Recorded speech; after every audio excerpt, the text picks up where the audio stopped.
taong nabubuhay na mayroong nakabaon na bala sa kanilang katawan. Isa na dito si Pangulong Benigno Noynoy Aquino III. Isang bala ng M16 Armalite ang nakabaon sa kaliwang bahagi ng kanyang tenga. Mula ito nang maambush sila noong 1987 nang tangkang pababain sa pwesto ang kanyang ina at dating Pangulong Corazon Aquino.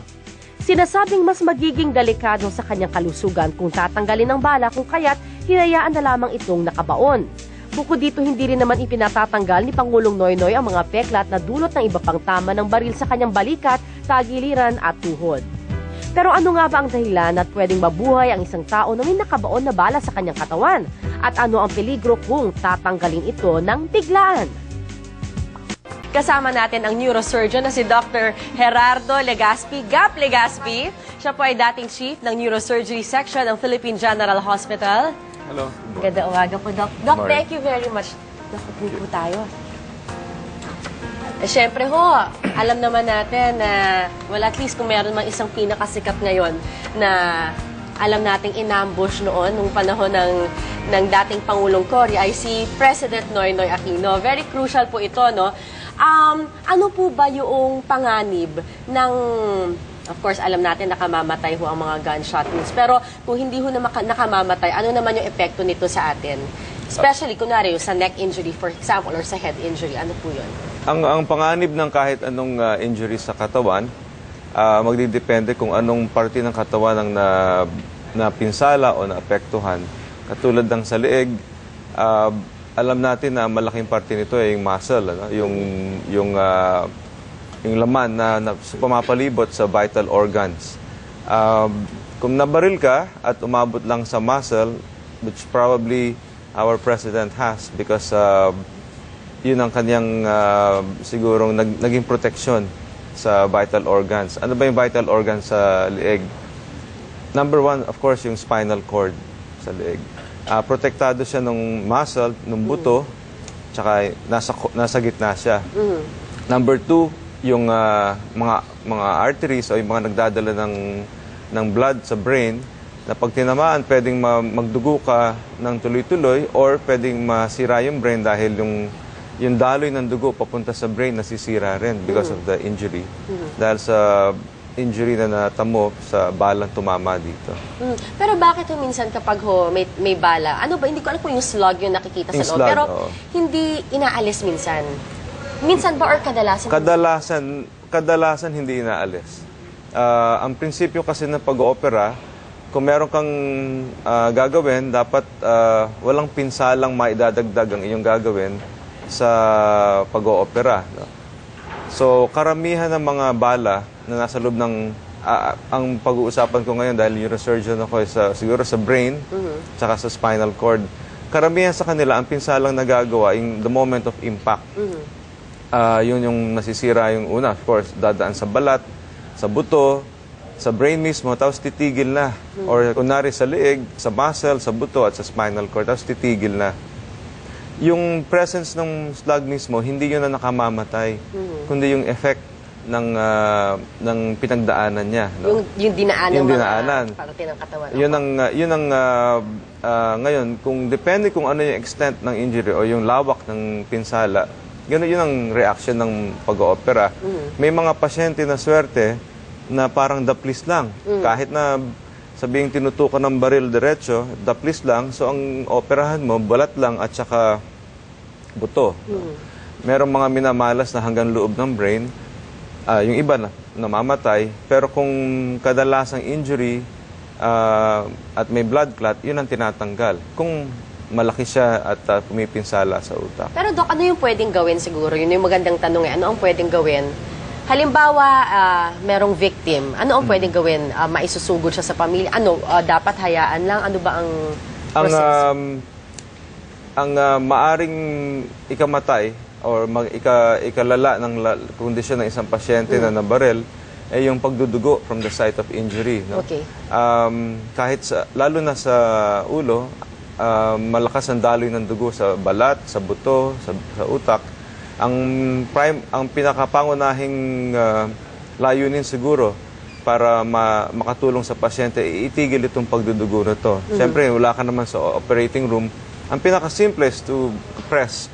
Didiinan mo nang hindi naman madiin kasi minsan basag yung skull o may ibang injury, baka masyadong madiin, mapinsala rin. So on-site? Just on-site. Kung saan? Kung sa liig at may lumalabas na dugo, dinidiinan. No? Hindi totoo na kailangan palabasin ng dugo para maanong lason maalis ang infeksyon. Maalis ang infeksyon. Hindi. In this case, ang goal mo, matigil ang pagkawala ng dugo sa katawan. Kung sa ulo, ganun din. No? Kung may towel ka or kung merong panyo na maaaring idiin, yun ang unang aid na ginagawa. Dok, buti nabanggit niyo yung leeg, ano? Pero ano naman ho damages na pwede naman hong ma-inflict kapag sa leeg naman ho tumama ang bala? Yun nga, tulad na sinabi ko kanina, pagka depende sa injury, depende sa direksyon ng pagkatama at depende sa lalim ng pagbaon ng bala.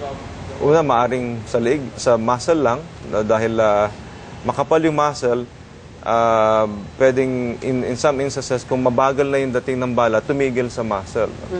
Pag bumaon pa doon, yung buto, spinal cord.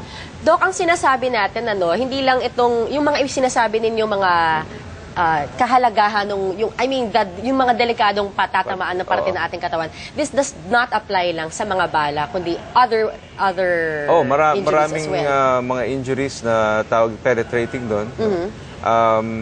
Sa Philippine General Hospital, nandiyan na lahat ng klaseng injury siguro. So nakakita na kami ng mga nasaksak sa leeg o kaya nahulog at tumusok sa steel bar, kunwari sa construction. Pareho din ang epekto nito. Kung saan tumama yung bagay na nababaon sa leeg o sa ulo, yun ang injury makukuha. No? Ano naman ho daw yung mga konsiderasyon? Kunwari ayaw yung, should you take out the foreign object from the neck? Halimbawa dito yung bala, ano ho ba ang konsiderasyon? Pagka walang pinsalang malaki, hindi yung, kunwari, hindi siya yung diin sa spinal cord o sa mga ugat, sa nerve roots, at walang ginagawa namang pinsala, maaring hindi tanggalin. Pero may mga pasyente na dala ng posisyon ng bala dahil sa paggalaw-galaw ng liig o maaring ito'y dumidiin sa isang nerve o yung ugat o maari ring sa mga buto ng liig natin na dapat gumagalaw ng walang ng mahusay at nagkaroon ng bala or foreign body malapit sa mga joints at umiipit sa paggalaw nito, then tinatanggal yon to relieve the patient of pain. Dok, ano yung sinasabi na ang katawan daw may natural process na parang nire-reject niya yung isang foreign object? Sa ating katawan, may protection na nangyayari pagka may isang foreign object o bagay na hindi dapat nandoon sa brain man, sa bituka man, sa any part of the body, na pagka matagal lang nandoon, binabalutan nito ng laman. No? Ang karamihan parang peklat na umiikot sa foreign object na yon at nahihiwalay na siya sa ibang mga organ tissue. Ibig sabihin na maaari siyang hindi na gumalaw at nakapirmi lang doon sa lugar na yon. Katulad sa brain. Ang brain malambot. No? Sa umpisa, maaring gumagalaw-galaw yung bala, kaya nakakatakot. Pero pag lumipas ang buwan o taon, nakapirmi na lang siya sa isang lugar dahil sa scar na yon. Oo. Kaya hindi na tinatanggal din. Pero kapag ang pasyente ho, yun nga, naging isang biktima, ano yung dapat na monitoring na ginagawa po natin sa kanila? Kung ang tama ng bala sa leeg, ang minomonitor kasi ang spinal cord ay nandiyan. Ang spinal cord ang nagpapagalaw ng buong katawan kung nasa leeg. So ang pag-monitor yung galaw ng kamay, pakiramdam kung namamanhid, kung merong kung matindi ang pagka-injure ng spinal cord, minsan ng blood pressure, pabagsak bigla. No? Sa brain naman, ang pinaka-importanting monitor, yung pagkagising ng pasyente. Kasi nag-indicate ng grabing injury sa brain, yung ability yung kakayahan ng pasyenteng gumising at makipag-usap. No? So yun ang minomonitor. Kung sa umpisa gising siya, tapos dahan-dahan, patulog ng patulog, maaaring may lumalaking blood clot sa loob ng brain. So ganun pala yun. Basta nakakausap yung pasyente, it may be a good sign. Nagugulat ang mga kamag-anak pagdating sa emergency room, nakakausap ang pasyente. Dahil nga, katulad ng sinabi ko, hindi laging major injury ang epekto ng bala sa